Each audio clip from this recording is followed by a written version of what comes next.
بسم الله الرحمن الرحیم.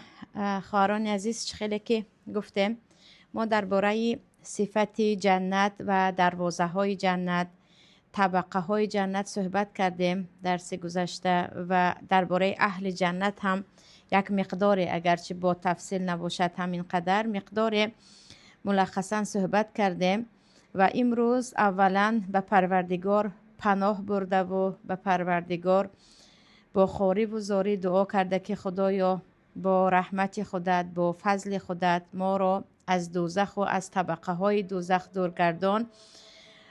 شروع میکنیم درباره صفت دوزخ و درباره اهل دوزخ و احوال مردم در دوزخ که پروردگار با عدلش، که ما با عدل پروردگار عملهایمان اصلا ما را نجات نمیدهد، با رحمت و با فضلش ما را الها از دوزخش نجات دهد. چگونه که جنت هم 8 دروازه داشت و 8 دروازه نامهای خودش را داشت، دوزخ هم دروازه های خودش را دارد و دروازه های دوزخ 7 هستند و نامهای خودش را دارد. یکی از آن نار می باشد، آتش می باشد، دیگر جهنم، دیگر جهیم، نام سعیر هم در قرآن آمده است، سقر هم آمده است، حطمه هم آمدگی هست، لظا هم آمده است و دارالبوار هم آمده است. یعنی با این نام ها پروردگار با جهیم و سعیر و سقر و حطمه و لظا و دارالبوار دوزخ را در قرآن نام برده است که تمام آیت ها را برای دور و دراز نشدن ذکر نمی کنم. و درباره دوزخ پروردگار می گوید دوزخ جای فجار و کافران است و جای مشرکان و دشمنان الله می باشد و آنهایی که داخل دوزخ می شوند به 2 گروه تقسیم می شوند. گروه هستند که آنها مشرک و منافق و کافران که آنها ابدالآباد، یعنی اصلا از دوزخ نبرآمده آنجا میمانند. وعد الله المنافقین و المنافقات و الکفار نار جهنم خالدین فیها، میگوید الله در سوره توبه. الله وعده میدهد برای منافق مردان و منافق زنان و کافران آتش جهنم را که در آنجا باقی میمانند. و اینچنین درباره مشرکان هم ان الله لا یغفر ان یشرک به و یغفر ما دون ذلک لمن یشاء، میگوید و من یشرک بالله فقد افتری اثما عظیما. آنهایی که شرک ورزیدن الله اصلا آنها را نمیبخشد اگر به توبه از دنیا رفتند. و از اینجا میتوانیم مشرک و کافر و منافقان را بگوییم که اینها در دوزخ دائمی میمانند و از آنجا بیرون شدنی نیستند. و اما مؤمنانی که در قلب ذره هم باشد ایمان به الله داشتند ولی آلوده گناه های کبیره بجز شرک بودند، چه دزدی باشد، چه غیبت باشد، چه زنا، پروردگار در مشیعتش، یعنی درخواست پروردگار هستند. اگر الله خواست آنها را میبخشد و یک بار داخل جنت میکند، اگر الله خواست آنها را به مقدار گناهشان در دوزخ می سوزاند و سپس از دوزخ بیرون می کند. یعنی آنهایی که در قلب ایمان دارند اگرچه آلوده 1001 گناه کبیره باشند هم این رحمت پروردگار است که حدیث در صحیح است، آنها به اندازه گناه خود می سوزند و یک لحظه در سوختن در دوزخ برابر هزارها سال در دنیای ما هست، سپس از آنجا بیرون می شوند. یعنی مقصد از این است که آنهایی که آلوده گناه هستند یکی مغرور نشوند که ما خواه و ناخواه در آخر به جنت داخل می شویم. نه، لحظه که یا گفته کمترین مدتی که در دوزخ می سوزد انسان برابری هزارها سال در دنیا می گذرد. چگونه که اگر شما یک شب خیلی درد و رنج کشیدید گمان میکنید که یک شب نبود و 100 شب بود، گمان میکنید که تمام عمر شما در این درد هستید و چی رسد به آن آتش دوزخ و به عذاب دوزخ. و پروردگار درباره چهره دوزخیان در قرآن از عبوس یا گرفته بودنش و چهره آنها و یوم القیامت ترى الذین کذبوا علی الله وجوههم مسوده میگوید چهره آنها سیاه و گرفته است. گویان خبر میدهد برعکس اهل جنت که آنها همیشه خوشحال و با تبسم و چهره هایشان نورانی هست و جلو میدهد یا جلو میدهد. برعکس این تاریکی اهل دوزخ، تاریکی گناهگاران در چهره هایشان در دوزخ چه است در روز قیامت معلوم است. و درباره دوزخ شکل دوزخ را چندین بار خداوند در قرآن به ما ذکر کرده است یا عذاب آن را.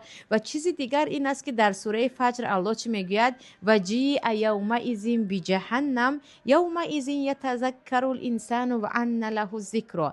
روز قیامت میگوید پروردگار دوزخ را آورده می شود، یعنی دوزخ این گونه آفریده شده است که آن را کشاله کنان به میدان قیامت می آورند. حدیث در صحیح مسلم است که پیامبر میگویند صلی الله علیه و سلم جهنم را در روز قیامت می آورند که 70,000 زمام دارد و زمام همان ارغمچین یا رسمانی شدیده که با آن کشاله میکنن یا گفتیم زنجیره که با آن کشاله میکنن. و پیامبر میگویند دوزخ را می آورند با 70,000 زنجیر و هر یک آن 70,000 را 70,000 فرشته کشاله میکنند. سبحان الله، بزرگی جهنم را ببینید که وقتی آن را کشاله کنند به نزد مردم می آورند مانند تصور کنید یک خانه که از این طرف آن طرف حاضر کوچانیده می شود،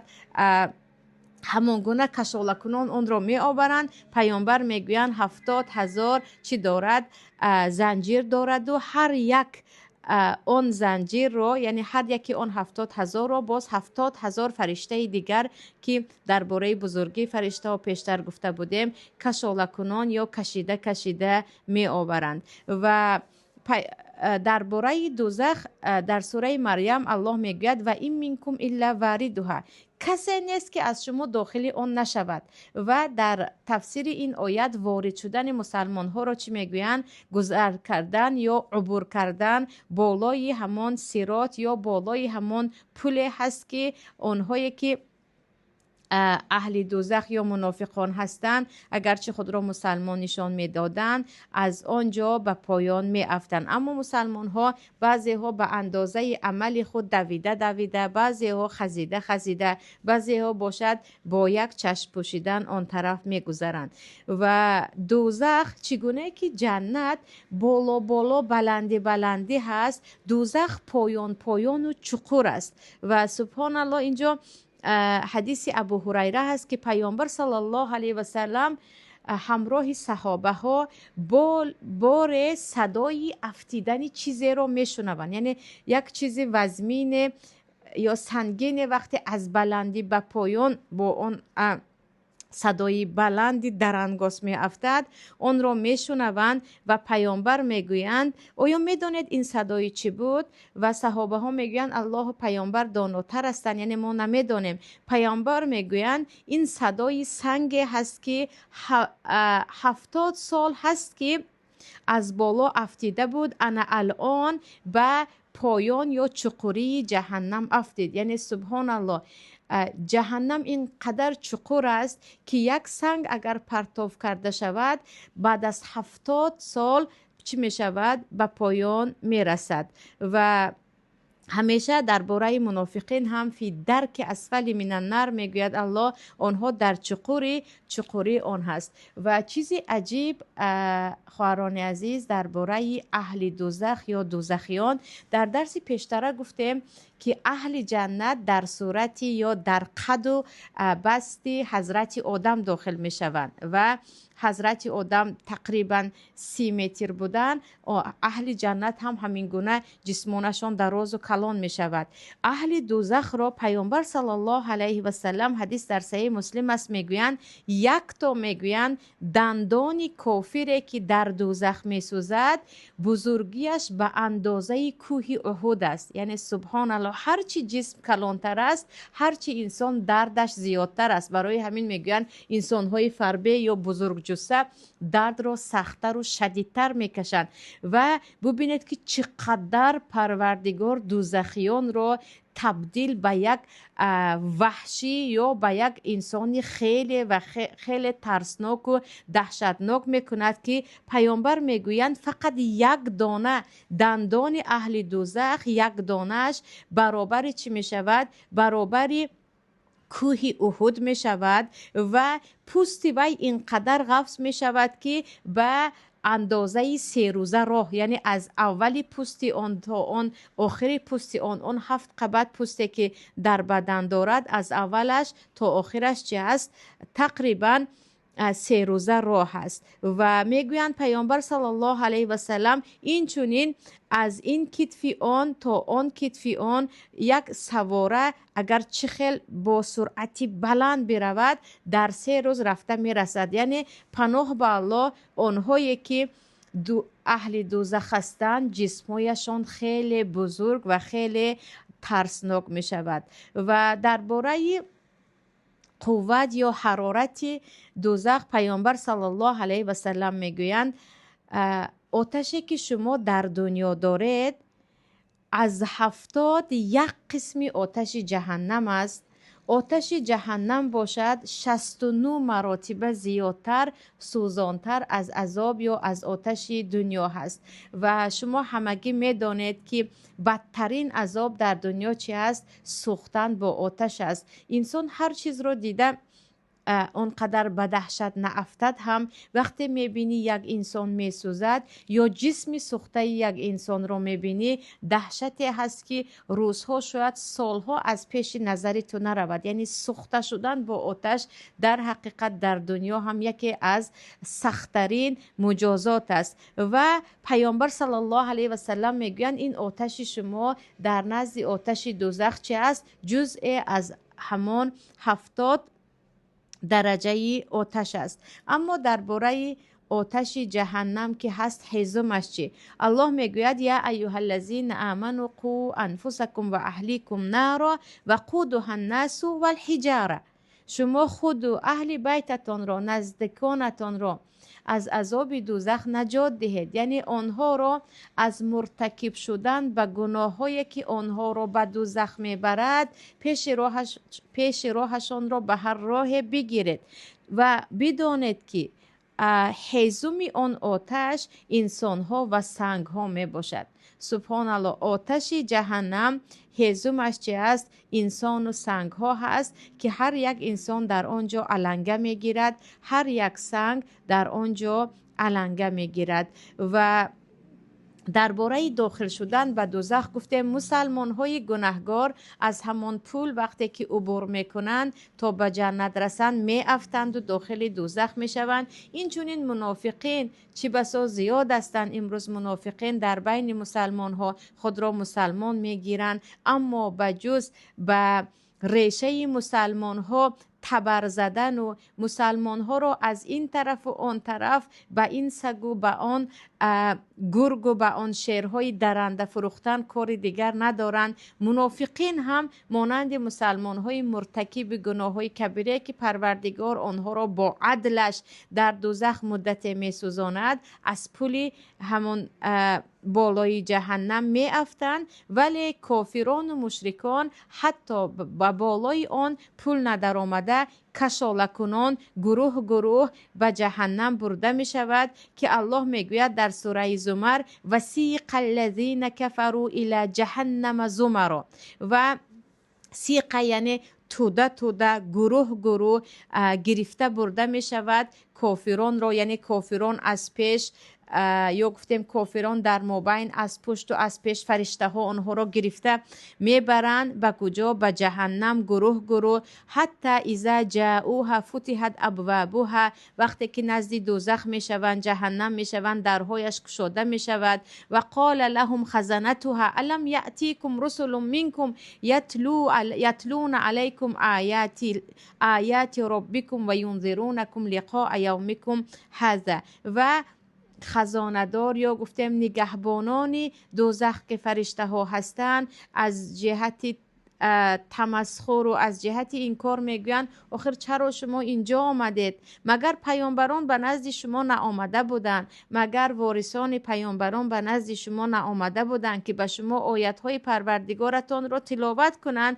و از این روز شما را بترسانند که به این روز نافتید؟ مگر برای به این روز نافتیدن الله به نزد شما پیامبرانش را نفرستاد؟ قالوا بله، آنها میگویند بله آمده بود، ولیکن چیکار کردن؟ ولکن حقت کلمت العذاب علی الکافرین، عذاب الله بالای آنها، بالای کافران حقیقی می شود. چرا؟ چون پیروی نکردن. و امروز می بینید 2 روزه حیات است، حیاتی دنیا رو شما غنیمت داره، جوانی کن. همیشه شعرهای کافران سبحان الله، همیشه شعران شاعران منافق و شهوت پرست، جوانی کن روز جوانیت هست، دنیای 2 روزه است، 1 روز باش و خروس باش، مثل شعر زندگی کن. شعر زندگی کنی آنها فقط تا میتوانی بخور و کیف کن و چیکار خواهی کن است. مردم فراموش کردن. والله اگر ما دوزخ رو همان گونه که هست در خاطرمون داشته باشیم و همان گونه که هست از دوزخ بترسیم،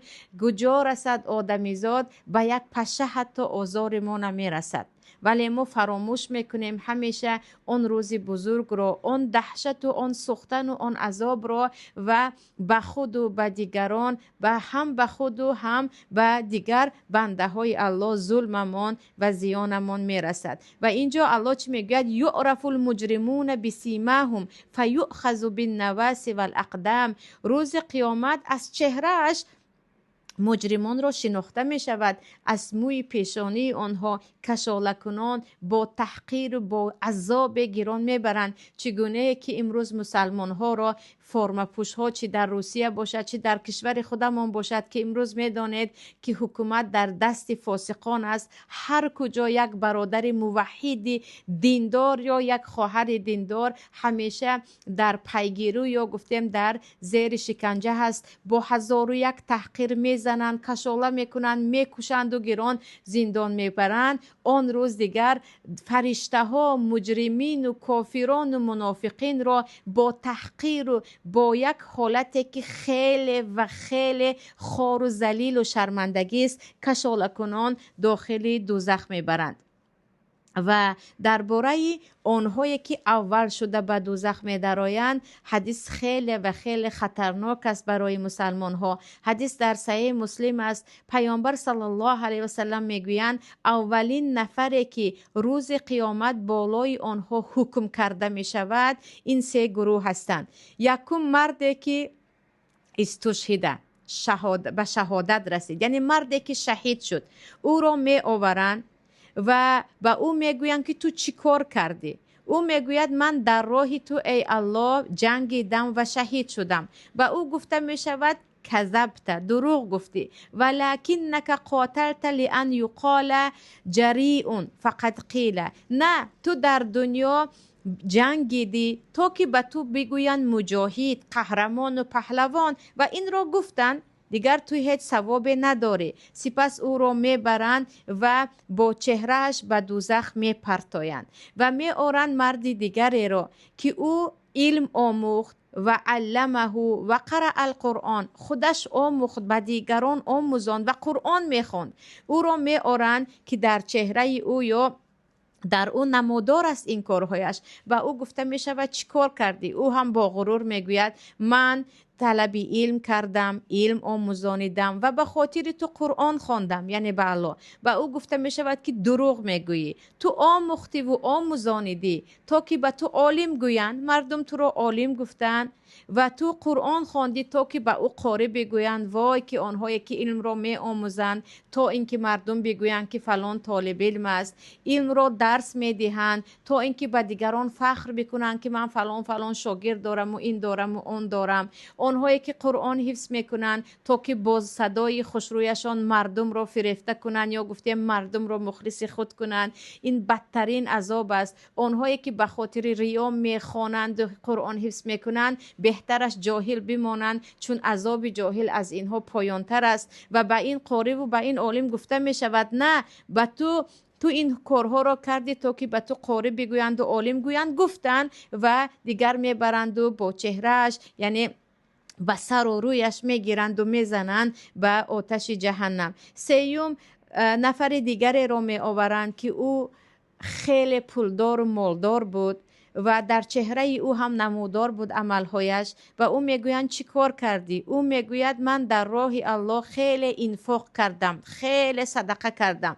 و او گفته می شود که کذبت، تو هم دروغ گفتی، ولکنک فعلت لیقال هو جواد، تو این کارو کردی تا مردم بگویند که فلانی خیلی و خیلی جواد است، یعنی سخاوتمند است. و مردم گفت و سپس او رو میبرند و داخلی یا گفتیم به دوزخ میپرتویند. این سه طایفه که پیامبر گفتن اولین کسانی که به اینها حکم کرده می شود از مسلمان ها هستند. برای همین آنهایی که خیر میکنید و خیر خود را این طرف و آن طرف نوار کرده میفرستید، برای لایک ماندن و برای چیزی دیگر نمیدونم، هر یک قطره به قطره خیرهای کرده خود را به دیگران میگویید. یک به خود آید، یک نباشیم از جمله آنهایی که به خاطر آن خیرمان اول شده ما را به دوزخ برتویند و آنهایی که قدم به طلب علم یا گفتیم به آموختن و آموزانیدن شروع کردید که بعضی ها هستند یعنی سبحان الله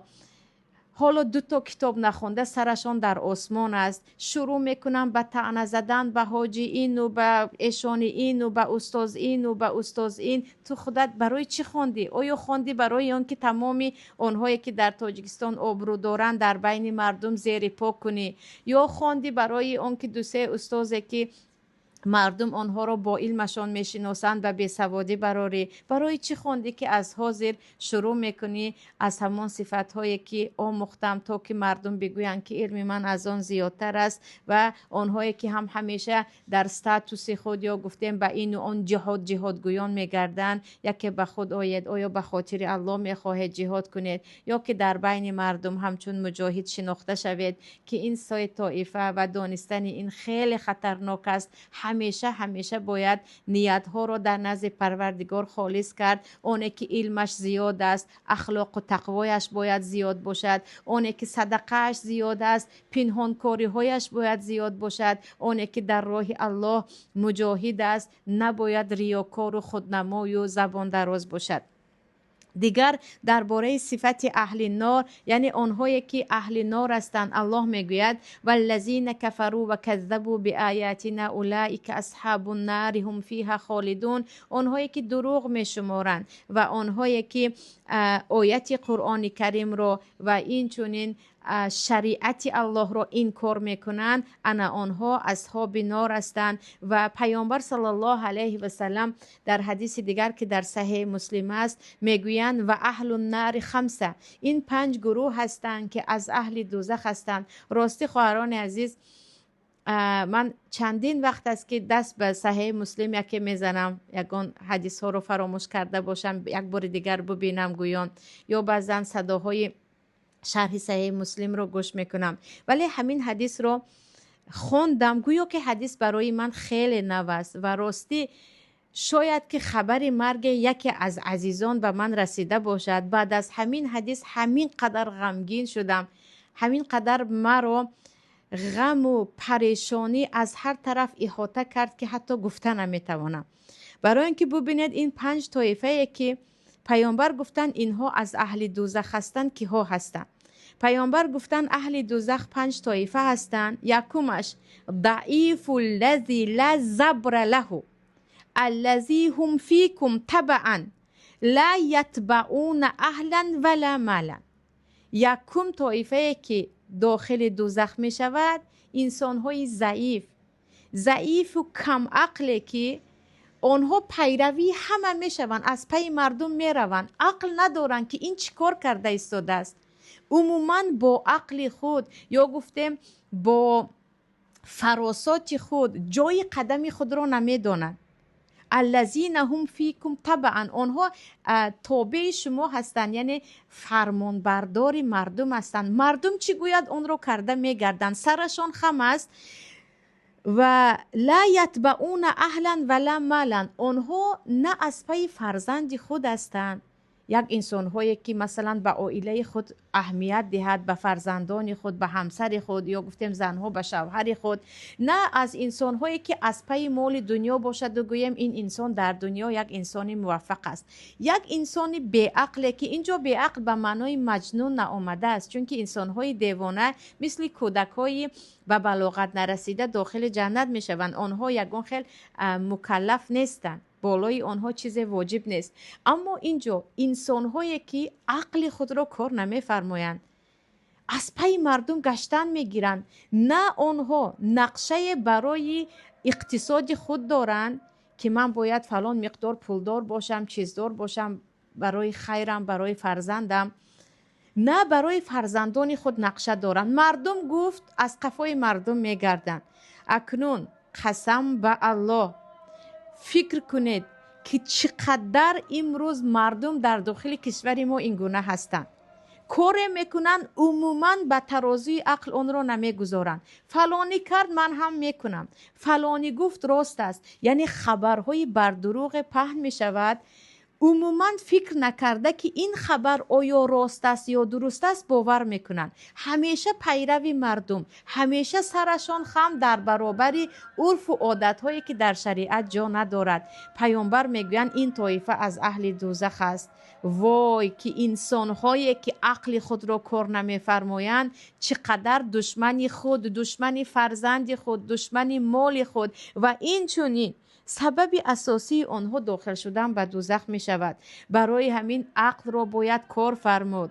نه همیشه فلانی گفت من هم میکنم و میگویم، نه، بگوید که فلانی کرد به فایده ای کی هست که من کنم و به فایده ای کی باشد.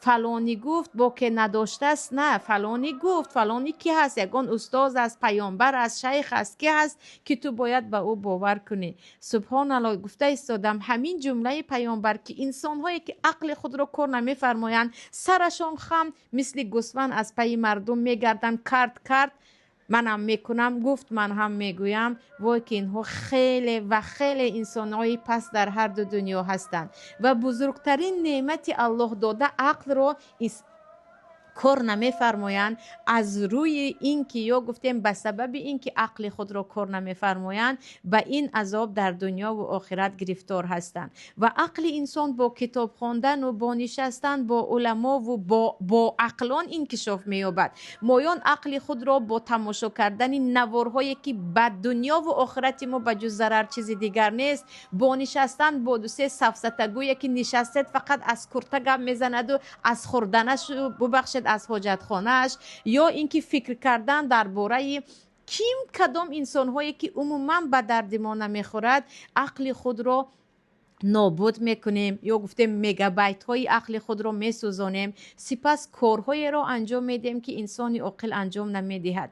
و من پیشتر هم گفته بودم به بعضی کارهایی که جوانها در جای ما دست میزنند، به بعضی از تملق و دست در صدر و در قلب نهاده نزد کیم که ها تعظیم کردن دخترکان دانشجو، طلبه های مکتب، شیم کستوم و گلستوک پوشیده نزد کیم کدام فاسق چرقد شدن جوان بچه ها، یا با رقاصه های فسق و فساد رقصیده به همه جا خود را نشان دادن. این چیزها رو به بعضی انسان های عاقل میگوید اینها عقل دارن یا ندارن. ببینید که انسان وقتی عقل خود را کار نمیفرماید چقدر به کارهای پستی دست میزند و این رو فخر میداند. و پیامبر چی میگویند؟ اینها نه از پی اهل خود حتی هستند، نه از پی مال هستند، فقط با سر خم از پی کارهای پست و از پی تملق و از پی خوشامدگویی که گویا که اکثریت مردم مرا در نظر داشته باشند. چیز دیگر پیامبر میگویند طایفه دوم، این یکم طایفه بود، طایفه دوم خائن الذی لا یخفى له طمع و این دق الا خانه. انسان خیانتکار که او اصلا پروای خیانت خود ندارد. در اولین لحظه او خیانت میکند، خیانت به مال مردم، خیانت به آبروی مردم، خیانت به هر چیزی مردم. سیومش رجل لا یصبح و لا یمسی الا هو یخادعک عن اهلک و مالک. انسانی که همچون دوست، همچون خویش و تبارت است، اما نه شب و نه روز، نه هم شب هم روز، او یا در مالت یا در اهلت، در خانوادت به تو خیانت میکند. یعنی خیانتکاران یا گفتیم انسانهای فریبگری که آنها پروای خویش و تباری، پروای آدم و آدمگری ندارند. هر لحظه که برایشان فرصت شد از پی فریب مردم، از پی خیانت به مردم میباشند.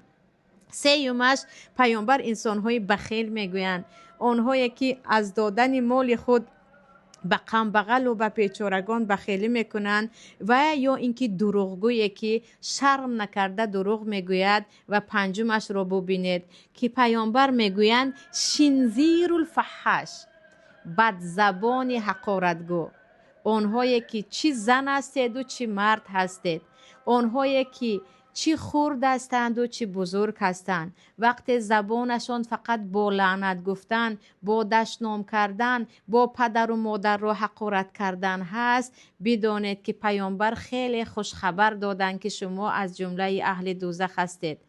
و شنزیر الفحاش در بین مردم ما این یک به جای یک عادت پست و شرمندگی بودن فخر است. شما کامنت ها رو بخونید، شما ببینید بعضی از صداهایی که در بازار و در کوچه ها بعضی جوان ها به زبان می آورند، بعضی بلوگر ها رو ببینید، فخر بعضی ها همان بد زبانیشون هست که فقط با زبانی فحش و فحاشی، با حقارت و با دشنام حیاتشان گذشته است و آنها نمیدونم یا ایمان ندارن یا در حقیقت عقل ندارن که چی گفته ایستادن درک نمیکنن که پیامبر میگویند این شنزیر الفحاش از همان 5 طایفه است که چی میشود داخل دوزخ میشود. و کجا رسد مردها و بعض زنهای هم هستند که دهانشان بجز لعنت و بجز تحقیر و بجز حقارت چیزی دیگری رو استحصال نمیکنند.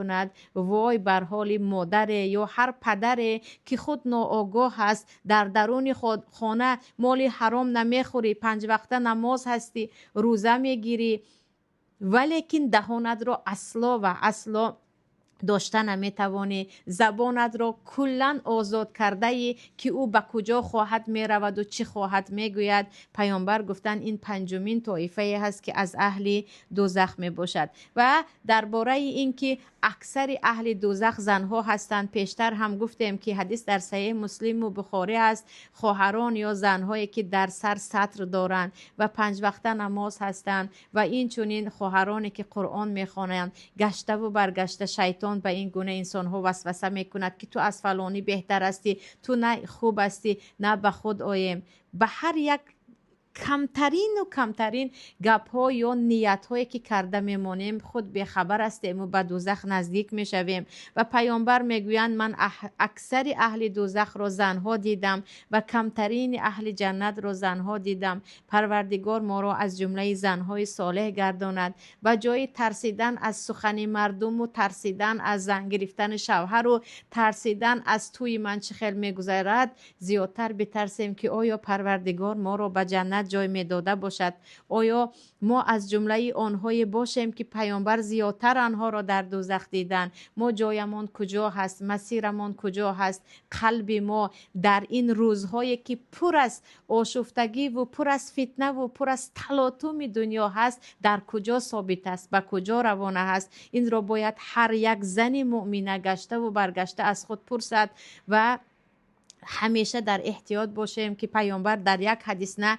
در چند حدیث گفتن که اکثر زنها را یا گفتیم اکثر اهل دوزخ را من چی دیدم؟ من زنها دیدم. و درباره خوراک اهل دوزخ که زقوم است، یعنی میوه هست که او هم از آتش است، آب اهل دوزخ که سدید یا گفتیم آن هم از دوزخ است، از بدن دوزخیان میریزد، از آن می نوشند. و این چونین درباره سایه که حتی سایه دوزخ هم از آتش است. پیامبر صلی الله علیه و سلم در احادیث و خداوند هم در قرآن خبر داده است. و چیز دیگری که در این موضوع میگویم و انشاءالله درس را به آخر میرسانیم، خداوند در قرآن میگوید روز قیامت میگوید وقتی مردم داخل دوزخ میشود، اهل دوزخ یکدیگر را لعنت میکنند، یکدیگر را لعنت میکنند و برای همدیگر دعای بد میکنند که تو فلانی و فلانی سبب شدی که من داخل چی شدم؟ داخل دوزخ شدم. و از اینجا ببینید که بعضی ها در همین دنیا هم وقتی یک مشکلی میشود با همدیگر قهری میشوند و در روز قیامت الله میگوید و اقبل بعضهم علی بعض یتساءلون قالوا انکم کنتم تأتوننا عن الیمین قالوا بل لم تکونوا مؤمنین. الله میگوید آنها به یکدیگر میگویند که همین تو بودی که مرا داخل دوزخ کردی، همین تو بودی که مرا گمراه کردی، همین تو بودی که مرا از راه الله باز داشتی. و همین گونه با همدیگر خیلی و خیلی تخاصم یا جنگ و جنجال میکنن. و حتی ابلیس در سوره ابراهیم آمده است در آیتی 22 که خسته خطبه میخواند و میگوید که و قال الشیطان لما قضی الامر ان الله وعدکم وعد الحق و وعدتکم فاخلفتکم. الله به شما وعده حق داده بود اما من باشم به شما وعده دادم و خلاف کردم. و ما کان لی علیکم من سلطان الا ان دعوتکم فاستجبتم لی. من برای شما قوت و سلطنت نداشتم که شما رو به زوری گمراه کنم، من فقط به شما وسوسه کردم، شما باشد اجابت کردید. فلا تلومونی ولوموا انفسکم. شیطان به اهل دوزخ میگوید الان مرا ملامت نکنید که شیطان ما رو به دوزخ آورد، خودتان را ملامت کنید، من شما را مجبور نکردم، با یک وسوسه شما بودید که از پی من شدید. و در دومش میگوید ما انا بمصرخکم و ما انتم بمصرخی. نه من به شما کمک کرده میتوانم و نه شما. اینی کفرت بما اشرکتمونی من قبل. من کفر میورزم، من این کار میکنم این که شما شرک آوردید و مرا به جای الله پرستیدید و از پی من شدید. و نگاه کنید که شیطان در روز قیامت بعد از همه را به دوزخ در آوردن با فخر و غرور میگوید کی همه تو را مجبور کرد؟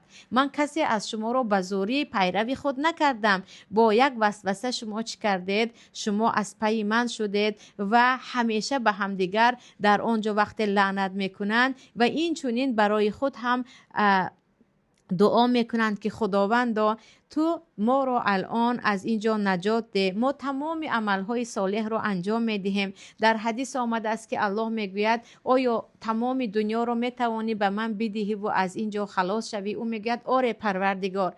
الله میگوید من از تو خیلی چیزی آسان یا خیلی چیزی سبک طلب کردم، گفتم ایمان بیاور که تو نآوردی و الان جایت چی است؟ دوزخ است و دیگر پشیمانی سود ندارد.